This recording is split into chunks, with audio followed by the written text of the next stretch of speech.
Election commission को ये पता होनी चाहिए कि यहाँ सारे के सारे लोग ये कानून के जानकार लोग हैं, तो जनता को डराने की कोशिश ना करे।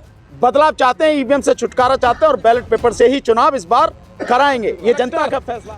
एडीएम और एसडीएम करते हैं, और एसडीएम, एडीएम और कलेक्टर वो भी सावधान रहें। ये जनता है, बहुत दिन तक इनकी सारी तानाशाही सब कुछ बर्दाश्त की है, इस बार बर्दाश्त नहीं करेगी।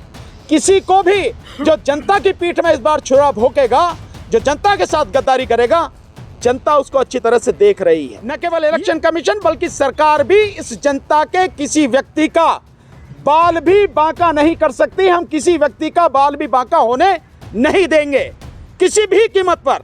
और यह एहसास शासन प्रशासन में बैठे हुए लोग, जो सरकार को और इलेक्शन कमीशन को भी होना चाहिए। ये गीदड़ भभकी हम लोगों को देने की जरूरत नहीं है। रिपोर्ट आई 2019 के चुनाव में 5 करोड़ मुस्लिम की और 6 करोड़ दलितों की वोट सफा कर दी गई थी, काट दी गई थी। 11 करोड़ वोट काटी गई थी। और मैं एक चीज और कहना चाहता हूं, सरकार जिस तरह से ट्विटर या और संस्थाओं को कह के ये ट्वीट हटवा रही है, वीडियोस हटवा रही है, और इलेक्शन कमीशन जिस तरह की धमकी दे रहा है, इलेक्शन कमीशन को ये पता होनी चाहिए कि यहाँ सारे के सारे लोग ये कानून के जानकार लोग हैं, तो जनता को डराने की कोशिश ना करे। और जनता में किसी को भी डरने की जरूरत नहीं है, किसी को भी, नीचे से लेकर ऊपर तक। न केवल इलेक्शन कमीशन बल्कि सरकार भी इस जनता के किसी व्यक्ति का बाल भी बांका नहीं कर सकती। हम किसी व्यक्ति का बाल भी बांका होने नहीं देंगे किसी भी कीमत पर। यह एहसास जनता को भी होना चाहिए, और यह एहसास शासन प्रशासन में बैठे हुए लोग, जो सरकार को और इलेक्शन कमीशन को भी होना चाहिए। ये गीदड़ भभकी हम लोगों को देने की जरूरत नहीं है।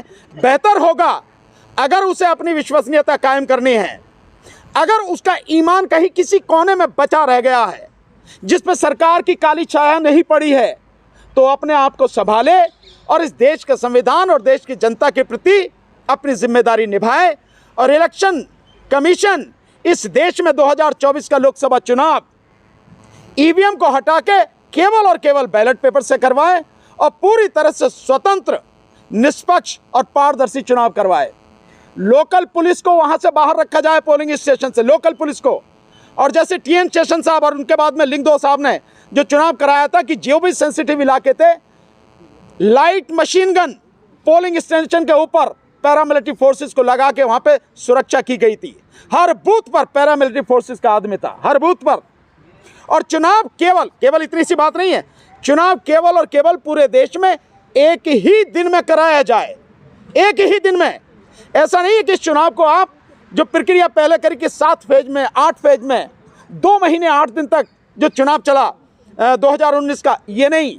क्योंकि बेईमानी के ये सारे तरीके हैं कि बेईमानी कैसे की जा सकती है। एक ही दिन में चुनाव कराए। भारत के पास में ना तो पैसे की कमी है, ना भारत के पास किसी भी तरह की संसाधन की कमी है, लोगों की कमी नहीं है, किसी भी तरह से चुनाव कराने के लिए किसी चीज़ की कमी नहीं है। एक दिन में कराया। दूसरा, जैसे ही चुनाव खत्म हो उसके तुरंत बाद 4-5 घंटे बाद ही काउंटिंग स्टार्ट की जाए, किसी का वेट करने की जरूरत नहीं है, ताकि बेईमानी की जो भी रास्ते हो सकते हैं वो तमाम रास्ते बंद किए जाएं। और हमने जो मैनिफेस्टो हम दे रहे हैं, जो ज्ञापन हम दे रहे हैं राष्ट्रपति को, उस ज्ञापन में बाकायदे लिखा है जितने भी पोलिंग बूथ हो, पोलिंग स्टेशन हो, सबकी सीसीटीवी कैमरा लगा के पूरी वीडियोग्राफी कराई जाए। सीसीटीवी कैमरा लगा के पूरी तरह से, केवल उतना पोर्शन जहां वोट डलती है कि वो वोट किसी को ना दिखे, क्योंकि गुप्त मतदान है, उसको सिर्फ उसको बचा के, बाकी पूरे में कहीं कोई किसी तरह की गड़बड़ी हो, सीसीटीवी कैमरे में कवर हो, ये भी इलेक्शन कमीशन को करना पड़ेगा। इलेक्शन कमीशन कहेगा पैसे की कोई इस देश में कमी नहीं है। जब इस देश का प्रधानमंत्री पिछले 4 साल में अपने प्रचार के लिए 5 लाख करोड़ रुपए खर्च कर सकता है, 5 लाख करोड़ रुपए, हर जगह जहां देखो देश में केवल उसी का फोटो चस्पा दिखता है, तो पैसे इसमें अगर 10-20 हजार करोड़ लग जाए तो कोई दिक्कत नहीं है। भारत का लोकतंत्र अगर लाख करोड़ रुपए लगा के भी बच जाए तो भी बहुत सस्ता है, इसमें कहीं कोई किसी चीज की कोई कमी नहीं होनी चाहिए।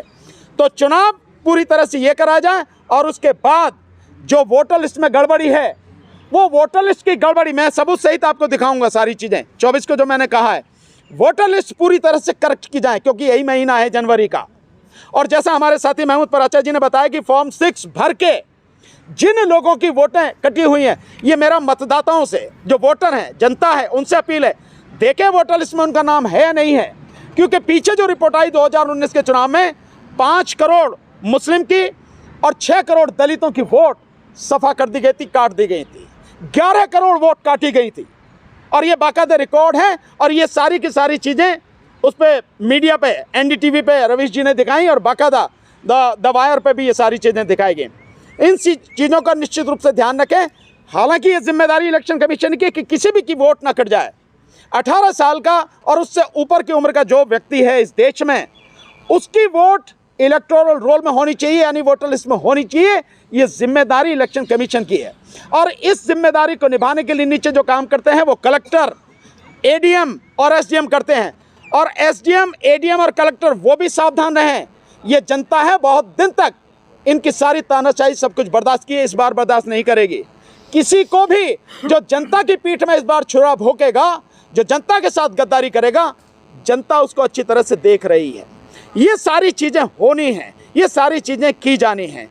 इन सब के लिए मैं फिर से एक बार जनता से कह के कि डरने की ज़रूरत नहीं है। लड़ाई जिस तरह से आप शुरू कर दी आपने लड़नी, इसको अंजाम तक पहुंचाना है। और अब 2 बैल के बाद में काट दें जो भी इस पे मिस कॉल थे। हाँ, जैसे मैंने बताया था कि जो भी साथी, देखिए इस नंबर पर जो मिस कॉल दे रहे हैं, जो हमने बताया 9667726262, इसको साथियों ऐसा करें कि बजने ना दें इसकी घंटी जब तक जा रही है। कोई उठाएगा नहीं, मिस कॉल का नंबर है, कोई बात थोड़ी ना करनी है। तो इसमें जैसे ही 2 बार घंटी जाए, 2 बार बैल बज जाए, आप काट दीजिए। बस आपका जो है मत जो है रिकॉर्ड हो गया इसमें।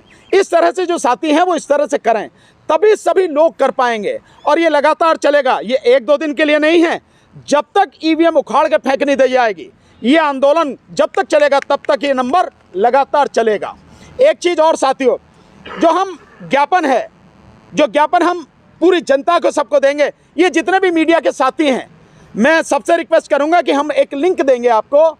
उस लिंक को आप अपने इस हमारे जो वीडियोज़ हैं इनके साथ में डालिए, ताकि वो जो ज्ञापन है हमारा जो दिया जाना है वो हर किसी तक, पूरे देश में हर किसी तक पहुंच सके साथियों। PDF फॉर्म में है, जो ज्ञापन है 11 पेज का है, 10.5 पेज, 11 पेज का है और PDF फॉर्म में है, सारी चीज़ें उसमें लिखी हैं।